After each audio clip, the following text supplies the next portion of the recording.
Ini kalau kita lihat Bang, kalau frame perubahan, yang nomor satu itu adalah bagaimana pembangunan ke depan lebih berpihak kepada rakyat. Pembangunan yang menjadikan rakyat sebagai center. Jadi bukan rakyat untuk pembangunan. Nah, jadi gini nih Bang, janganlah rakyat kemudian diminta berhemat, mengencangkan ikat pinggang, ya kan? Tapi pemerintahnya kemudian malah anggarannya baik untuk hal-hal yang sebenarnya tidak krusial gitu. Yang menariknya, pada saat di situ ketemu nih, ternyata ketemu senior lah, ketemu teman seangkatan, ketemu junior. Pertanyaan selain apa kabar, sehat, gimana anak, gimana istri gitu ya. Pertanyaan lanjutannya keempat dan kelima, bro, deklarasi koalisi perubahan jadikan gitu. Yang kedua, Anies AHY kan gitu. Ini kalau AHY bukan sama Anies nggak bagus ini. Kalau Anies nggak sama AHY nggak bisa menang. Nah ini kan menarik sekali nih. Kalau kita bicara kotel efek ya. Iya. PKS dapat, alhamdulillah kami senang.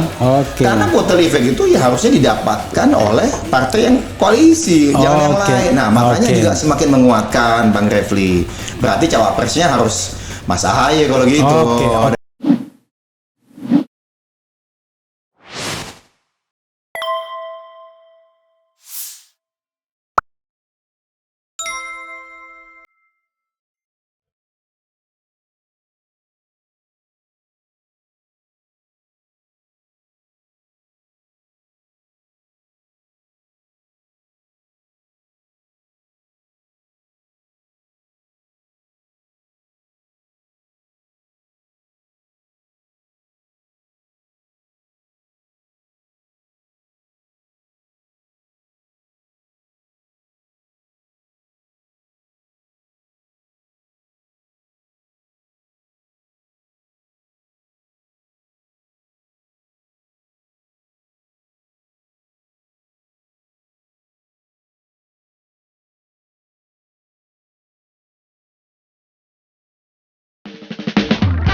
Berikutnya adalah ada juga beredar di saya, ada beredar portofolio kementerian. Wah, menteri ini.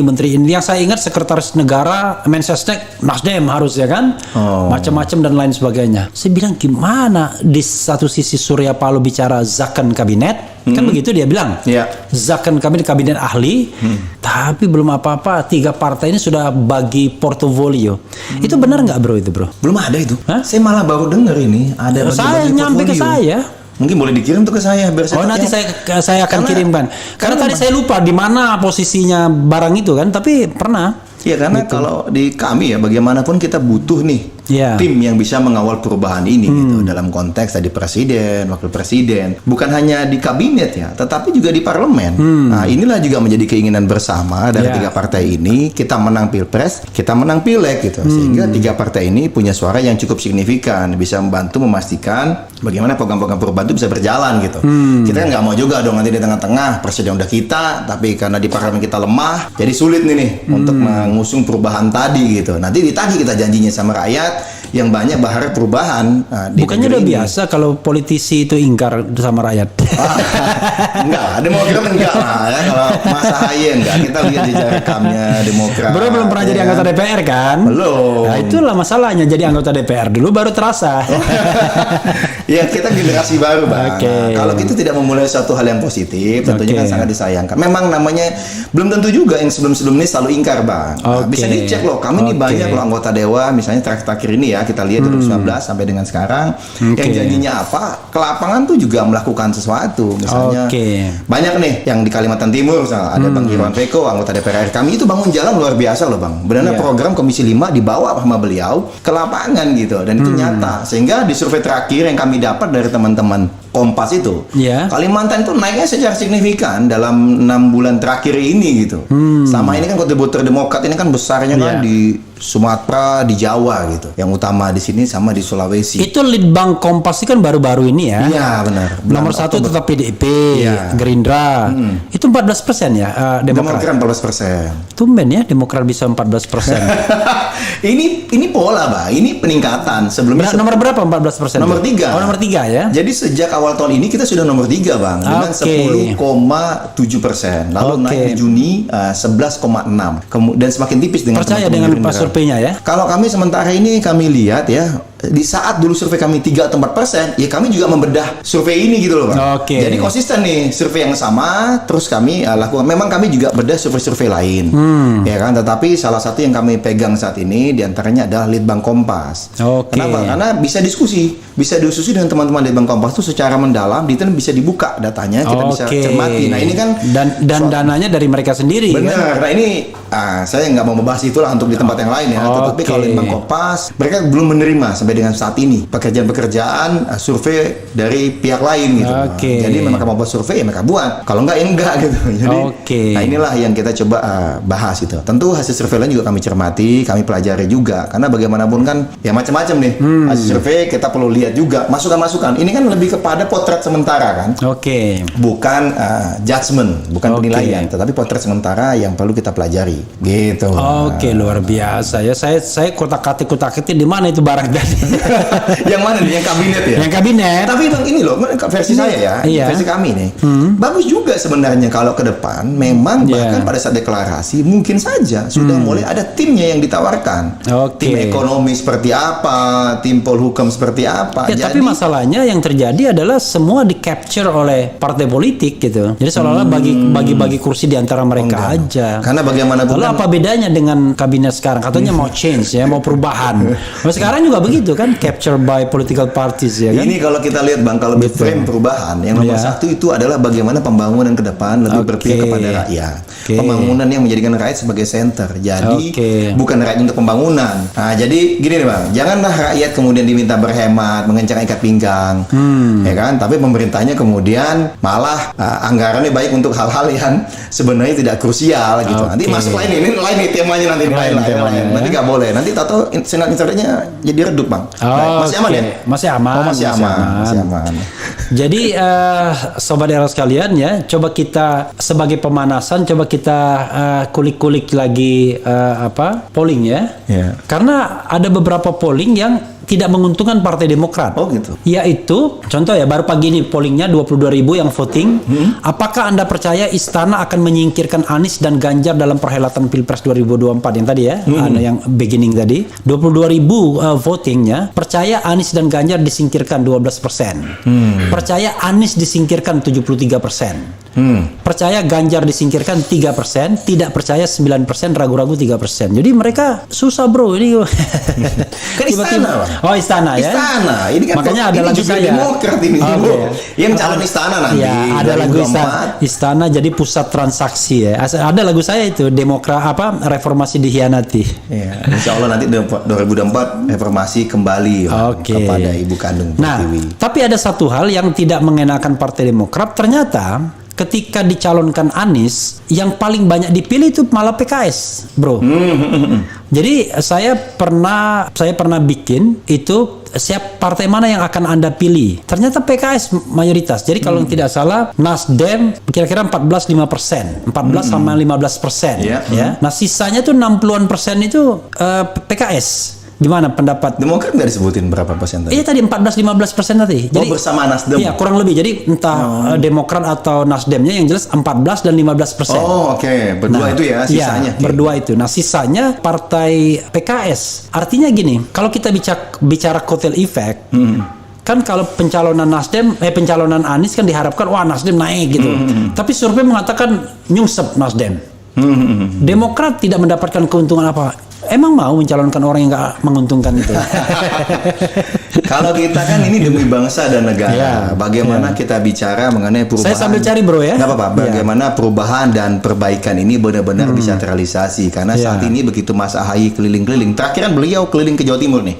Sempat ke Batu Malang itu ketemu konstituen, ketemu kader. Ada ribuan kader yang beliau temui dan lantik ya sebagai pengurus.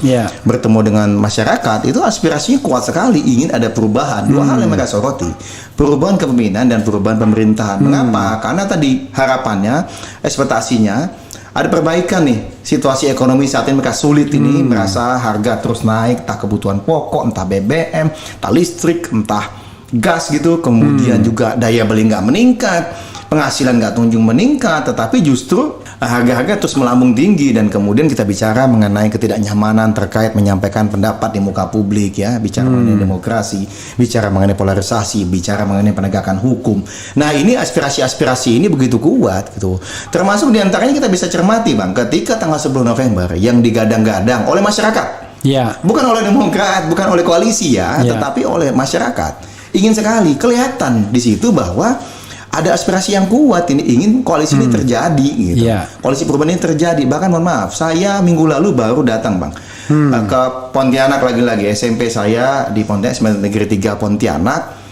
Ada 1.300 orang, ada 40 lebih angkatan SMP Negeri 3 Pontianak dan SD Muhammadiyah. SD saya, tapi kemarin reuninya SMP Bang. Karena 61 tahun reuni akbar ini. Nah, yang menariknya pada saat di situ ketemu nih, ternyata ketemu senior lah, ketemu teman seangkatan, ketemu junior. Pertanyaan selain apa kabar, sehat, gimana anak, gimana istri gitu ya. Pertanyaan lanjutannya keempat dan kelima, bro, deklarasi koalisi perubahan jadikan gitu.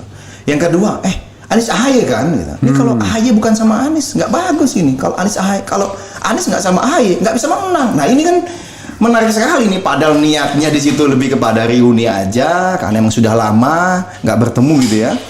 Bayangkan itu.